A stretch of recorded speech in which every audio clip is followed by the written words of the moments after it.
Good day, viewers. Welcome to yet another amazing episode of your favorite show. That is, of course, The Social League. I am Hachika Porfi, and I'm the host for this amazing panel discussion show.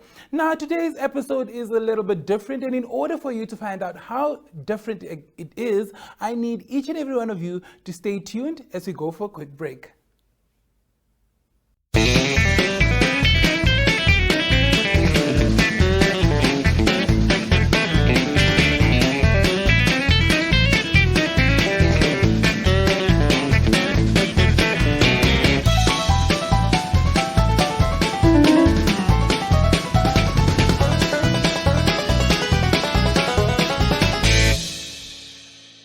Well, today's episode is a little bit different because it is officially the season finale of Social League. Whoop, whoop. Wow, we had a lot of amazing discussions within this season. And I must say that we had the most when it came to keeping the youth informed. So today, not only are we recapping last week's episode, but we will be doing a whole recap of what happened in season 2 of the Social League. Now, let's take it all the way back to episode 1, where we, of course, had a discussion on the resetting when it came to the grade 11 and 12 examinations that were, of course, leaked in December, and now learners had to rewrite. This episode took place on the 10th of January, where we had a representative from the Ministry of Education as well as a teacher just to focus and talk a little bit about what the learners went through when it comes to mentally, when it comes to preparing once again for examination that was already written, and what the learners are to expect within the examination. But of course, you need to hear it from the horse's mouth itself. Let's take a look at what happened in episode 1. Good morning. My name is Aisha Wentworth. I am the Director for Programs and Quality Assurance at the Ministry of Education, Arts and Culture. Thank you so much for joining us, Mr. Frank. Good morning, good afternoon, good evening, wherever you are in the world. I am Mr. Frank Mugunda. I am a maths and science teacher, natural sciences, and I'm also heading a private tutoring center named Platonic Academy. Yeah, 2021, I would say, was a little bit better than 2022. And I think it's two-folded. Because the learners that were sitting for the exams last year, the ones that are now sitting for these exams, is the same group that started in grade 10. Yes. So it's a 2-year curriculum. So in 2020, it was really tough with the hindrance in our programs at school with the lockdown. So it was really difficult for us as teachers as well as the learners. And then 2022, on a good note, was a little bit better. We could start the academic year and we could finish the academic year without major hindrance. So as teachers in the private sector, it was really difficult. Some salary cuts were introduced, parents were losing jobs and so on. And the psychological well-being of the learners, having that on and off, was also really not good. And with the e-learning, not everybody has access to it. I think, as everybody knows, there was leakages in the examination papers. And as much as the ministry, tried to contain the leakage and make sure that it didn't go too far, what had happened was that the leakage was too big to be contained. And our examinations are accredited by Cambridge. So Cambridge basically said to us that this leakage is too big and we cannot accredit this examinations. So for example, if the children had continued writing the leaked papers, Cambridge had indicated, then your certificate that you're going to get at the end of the day, it's not going to be valid. You won't be able to go to university with that certificate. And therefore, to protect the integrity of our qualification and our examination system, and make sure that our children have something that is valuable and that they can take somewhere, we had to stop those leaked papers and then let them write new papers to ensure their qualification is what they need to carry on in life. Okay. And I agree. With fair and unfairness, I don't think it boils down to that, because who benefits from it anyway at the end of the day if we all are rewriting the exam. Exactly, yes. Yeah, so I think the ministry has really done, they've acted on the best interest of the learners and the teachers and the education system as well. And we do not really know the intensity of what is happening in those negotiations. And if you look at some subjects, like for example English, they would be sitting for 3, sometimes 4 papers, but they're only rewriting one of those 4 papers. So you can also see how the ministry has really tried their best to.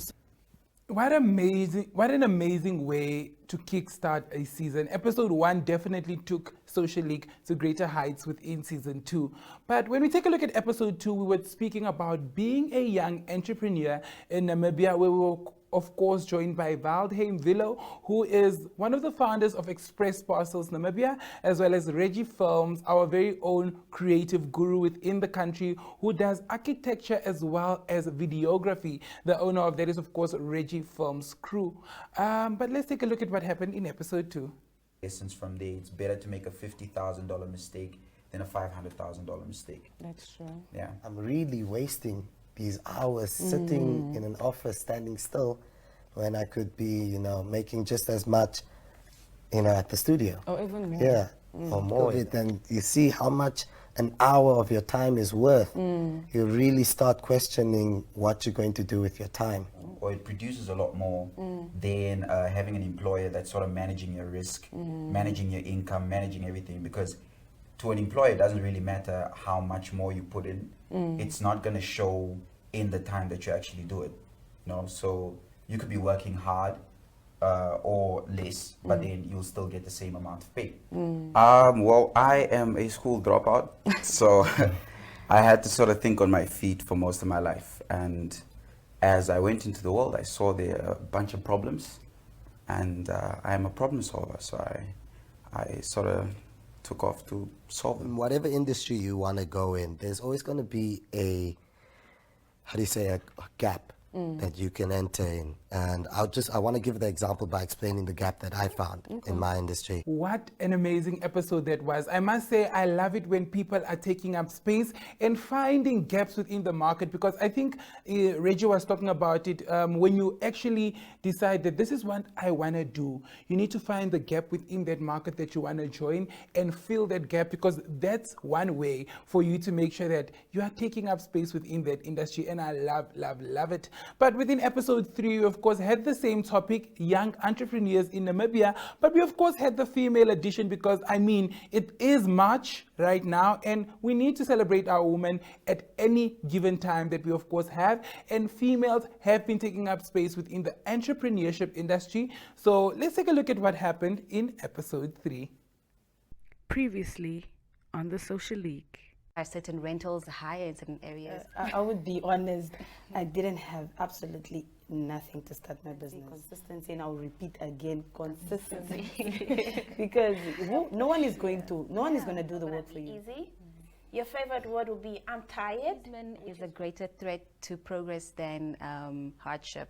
So just keep on pushing. Be consistent with your work, like Aurora mentioned as well. Be consistent with your work. It's really cool to have. I mean, you don't have to always wake up in the morning and kind regards all the time on your email. I decided to approach private investors, which I offered them small percent of my company, in which once I start making a lot of money, I can buy it back. Like just unplanned day, they come, we eat, and I see them at the table enjoying the food. I said, if my friends are enjoying like this, I believe the rest of Namibia can do so. So I opened a coffee shop at Roman Catholic. In March, I'm opening my restaurant and lounge. Manage inflow of cash.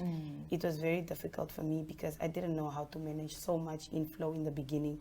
I was like, okay, how do I separate my savings and the business money and everything? How do I don't think that the problems that females face in entrepreneurship are exactly the same that of men. A round of applause for all the ladies that are taking up space when it comes to entrepreneurship.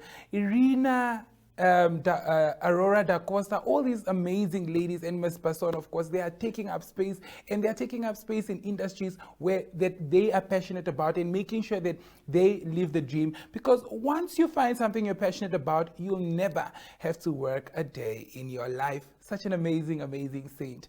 But let's of course move over to episode 4, where we're talking about all things fitness and wellness. So I'm not someone that is quite fit when it comes to gymming and all those different things. I struggle a lot. So this episode was one episode for the books, especially to me, because now I knew what to do when it comes to fitness and wellness. So let's take a look. Wow. This is like a trip down memory lane, because I'm enjoying each and every recap that we are having here on the show. But moving on to episode 5, this was the time, of course, when the AS level results was released, the advanced subsidiary results was released, and we had the honor of having 2 top performers. One was, of course, 2nd place, and one was the 7th or the 8th place, if I'm not mistaken. And I think they were sharing a lot with us when it comes to how to prioritize, how to set all these priorities straight when it comes to studying, and how to actually make sure that you end up within the top 10 of the country, because the 2 of these learners didn't even know that they were going to be there until they were of course announced, and it came to them as a surprise, which is a lot of the things that we love. Just study, guys, study hard, and make sure that you of course secure your place within university, and not only university, but you become a top performer for the country as well. But if you don't become a top performer, don't be tough on yourself. Just make sure that you get into varsity, and of course find that one thing that you're passionate about to branch into. But anyways, I've been talking a whole lot. Let's head over to the recap. Previously on the Social League. Time I spent with friends and families, and also my social events, my leisure activities, but in the end it really paid off, and it was worth it. Oh wow, so much perseverance, so much self-discipline. What I could achieve was top 10 in the country. Oh wow, I think what I'm getting from what you guys are saying is that, you know, if you believe in yourself, because what I'm hearing is that you guys didn't think that you were going to do it, but you did it anyways. Yeah. Imagine how much better you guys could have done if you actually believed, like if you consciously said to yourself, you know what, I'm going to be in the top 10. Firstly, I would want to go back to what you said, Desiree, with persistence. Like that's the main thing for me. If you aren't persistent, if you aren't going to put in the work all the time when you need to, like it's not going to happen. And learners also have to realize that they have to become realistic with their goals. Like you can't want something and you not put in the work for it. And secondly, you have to be humble. You really have to stay humble. You have to realize that whatever advice you get from others, it's worth implementing, or at least worth experimenting with to improve yourself. And humility not only makes you a better person, but this allows you to extend a helping hand to anyone who is in need of you. Wow, so philosophical. Chika? Yeah, I know this year is very challenging from the beginning. The step from grade 11 to NSSCAS level is a very steep one, but please just don't give up. Keep working hardest, keep that consistency, and you'll see your efforts really materialize and become something. Discipline. You definitely need to have self-discipline if you want to achieve any goals. And one thing that Griffith also mentioned was that you need to cut corners. If you want to achieve an ultimate goal, what were the main challenges that you guys faced throughout the year? I had to adapt to a new environment, new teachers, and whilst this, I was also trying to gain a social life and make new friends, and this wasn't really as easy as I thought it was going to be. The second challenge for me was when lockdown struck and e-learning had to be implemented. I was really accustomed to the learning environment of a classroom where I could be interactive with teachers, and this having to change in an instant and having to do everything on my own was really difficult, and it took a while for me to get the rhythm of it and get to the point where I wanted to be with how I did my work and how I was achieving my marks. But you got a hang of it eventually. Yeah, eventually I got the hang of it with persistence. Okay, Chika? I agree with Griffith.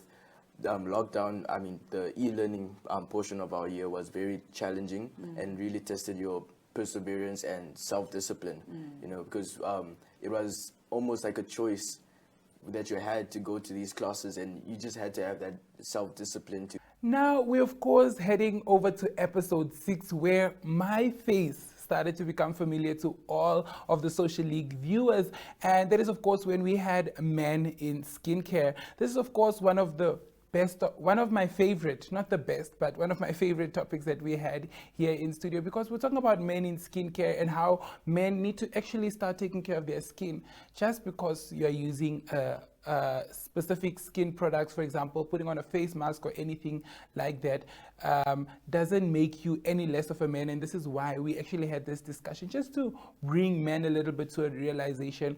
We were, of course, joined by Willem Kapenda as well as Kennedy Amadila. And yeah, let's take a look at what happened.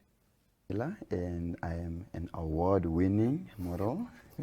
Hi guys, my name is Willem Kapenta, founder of Willem Cosmetics, skincare enthusiast and award-winning model as well. The more I got to work with them, the more I started learning about skin and whatnot and how really important it is, and then we just took it from there. You are there, like, you don't want to edit your pictures like way too much because it comes off, a bit too weird. Yeah. So you're like, how about I work on my skin rather? So When you do something that is not classified or regarded to as ordinary, it's always questioned. It's always questioned with sexuality, preference and whatnot, but I don't think that's the case. What is the importance of this taking care of your skin? When you don't take care of your skin, the dirt under the pores, it builds up. That's why you get people with ingrowns, with acne and whatnot. Guys, Willem Cosmetics, but then if you want to use it or not, then that's up to you. That's up to you. Yeah. I mean, so you just create the platform like these. Here are the products. Exactly. If you're going to come and get them, it's your... That's your own That's baby. your baby. Yeah. Wow. Wow. Men in skincare. But nonetheless, let's head over to episode 7, where we, of course, had persons with disabilities. This was also one of my favorite discussions because now I got to know a lot about the terminology when it comes to persons with disabilities. Previously, I used to say people living with disabilities, but the right terminology is actually persons with disabilities. And I think there's a lot that I learned within this episode because we had the chairperson of NAFPD, and he shared a lot about what they as persons with disabilities actually want. And we could all tell from the way he spoke how passionate he was about persons with disabilities. And I think the government have a lot to learn from that one episode alone. So yeah, let's take a look at what happened.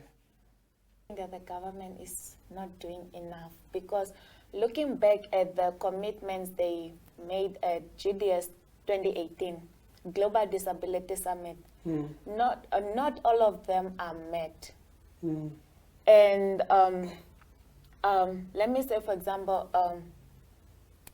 employing people with disabilities, that is one of them that is not met. Because sometimes you apply for a job, they ask you if you are disabled or non-disabled. But just because you state that you are a person with disabilities, they will not take you. The government is not doing much because even if you apply for a job or something, they won't really give you or something like that. I think they should also consider people living with disability to give jobs, financial help. Before, I think this is the only platform that you avail to us and we have to use it. Yes, I just want to add something.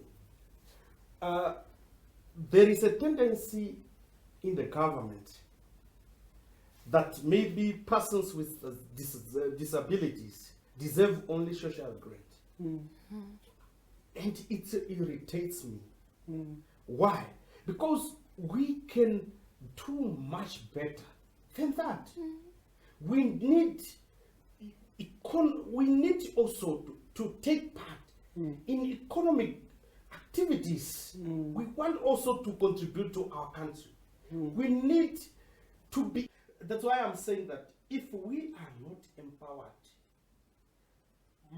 we will be like useless. And remember that we are the fathers, we are the mothers, we are the house owners, we are the family. I have seen some situations that we are busy lobbying for financial assistance. Imagine there are people, more than 21 people living in the same house, and they just depend on that social grade. Just 21 households depending on that. Well, for episode 8, we of course had the topic moving into a digital world, where we were joined by CJ Dumeni, the co-founder and CEO of Chomi Bites, as well as Reno Shuagala, the co-founder and CEO of Taxi Connect. And I think we learned a lot about digitalization and why it's actually important and how digitalization actually benefits Namibia as a whole. Let's take a look.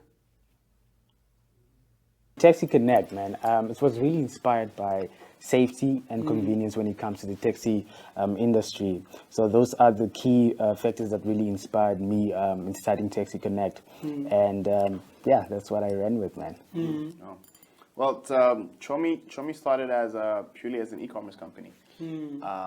We think that e-commerce is the future. And we believe that it can transform Namibia especially. So we started off with a food delivery app, as that people know as Chomi Bites. And recently we're moving into more and more things. Yeah, but the inspiration was basically to create an e-commerce industry for Namibians and that they can take part in. Yeah. Amazing, amazing. Massive, because especially in countries like Namibia where we lack resources. And we lack infrastructure. That's exactly what technology was created for. Yeah. Well, as for episode 9, this is an episode that actually got me thinking. And I'm thinking all the way up until today, because this topic was all about financial breakdown and how important it is to take care of your finances as the Namibian youth, find everything around financial literacy. So this was indeed one of also my favorite discussions. Let's take a look at what Randy and Dahambelela had to say. Good day, my name is Ndahambelela Haifene. I'm a candidate legal practitioner. I'm also a speaker, aspiring author, and I love everything that has to do with finances, savings, investment, all that. Yes. Good day, my name is Randy Kanime. I'm a credit financial advisor from Old Mutual Namibia. So we handle all your financial aspects from here to the near future as well. To categorize my finances so that it assists me in planning and budgeting and seeing which areas I need to pour my finances in, and really just trying to get around managing my finances in a healthy way.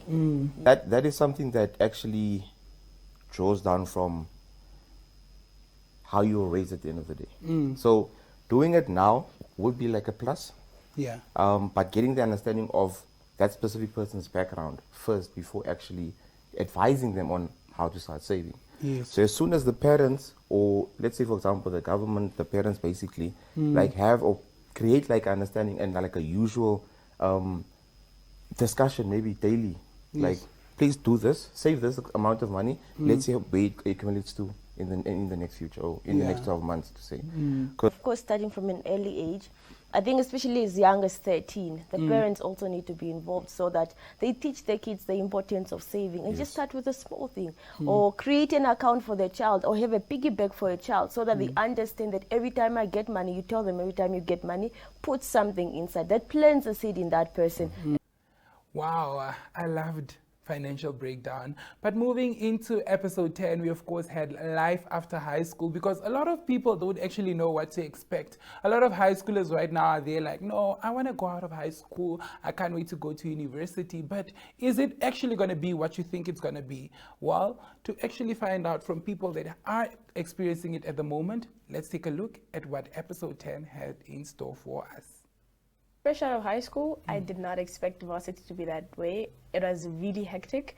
It's more of student-based learning, and I realized that I have to do most of the work by myself. I'm constantly kept on my toes to learn new things because I'm meeting different people on a daily basis.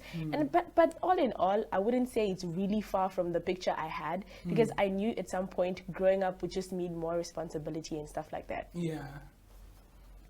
What about you?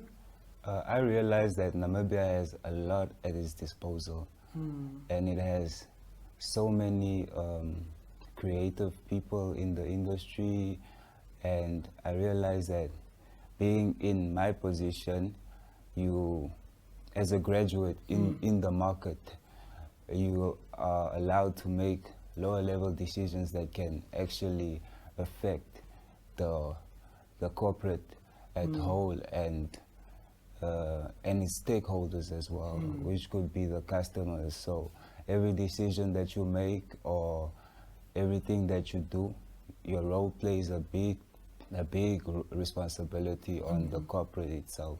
Yeah. Yeah. Well, and finally, we had in episode 11 a career in culinary art or hospitality, where we were, of course, joined by Jerry Mbwale as well as Ethan Bierkes, two culinary art graduates from the Silver Spoon Academy, and their diploma is actually internationally recognized. We got to speak a lot about what they think the hospitality industry needs to do in order to grow and be recognized internationally as well. And I also learned something new, that someone can actually make mahangu pasta. So let's take a look at what happened. My mom and I used to watch a lot of MasterChef or Food Network, like Jamie Oliver, the kitchen, and it really inspired me to try different cuisines and to try different foods. And they say, and I also learned it from got it from my mom, because my mom used to make different meals, different foods for us, and it like to my palate it was something different, like sweet, spicy, salty, sweet. Yeah. It was everything, and my mom loved baking. Yeah. So I actually loved helping her at a young age, and then it just came to me like, actually this is actually what I want to try and see if I really like it, and it really came and worked out. Amazing. Some of the successes for me were that I got to meet a lot of amazing chefs. That's number one. And in the last couple of months at me being at Silver Spoon, I met possibly one of the best mentors in my whole career so far. And I think it just shows you that in this culinary lifestyle, like you just need to have connections. Yeah. And you make a lot of connections when you're there as well. Yeah. So it's that you learn a lot of new dishes. And the nice thing about it is you don't stop learning. You know what I mean? You're always just working. You're literally learning something new. You could be 40 or on the brink of retirement and you're still learning something new from someone. Yeah. And in this lifestyle, like the new trends, so you're just trying to change those trends into something better. You know what I mean?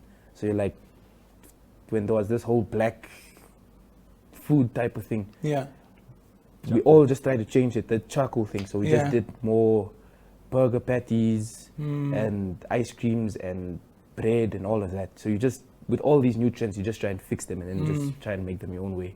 Amazing, amazing. But well, there you have it. That was, of course, season 2 of the Social League. Now we, of course, move on to season 3 from next week, and we will be bringing you a lot of greater things, and I hope you are all gonna stick around. Be sure to catch us every Monday on all our social media platforms. This is, of course, on the MyZone social media platforms at 6 o'clock, and on DSTV every Wednesday at 5 o'clock. That is, of course, NTV channel 285 and GoTV channel 94. I am, of course, Hancho Kapofi, and I am the host for the Social League.